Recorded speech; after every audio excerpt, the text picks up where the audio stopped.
this fender on. So it's a little dirty, but no more dent.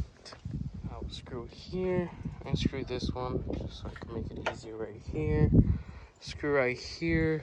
There's another one down there. There is two over here. You do have to remove some of these clips for the wheel well, which I already did. I need this one, that one.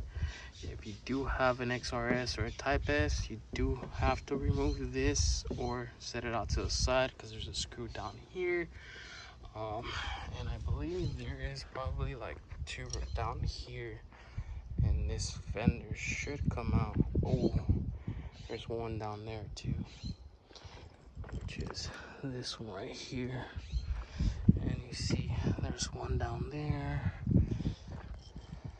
And yeah, the one from the bumper up here. So I'm gonna get to it. These are the two bolts inside the bumper. And this one is the one where that windshield is at. His fender is in there. Looks way better than before.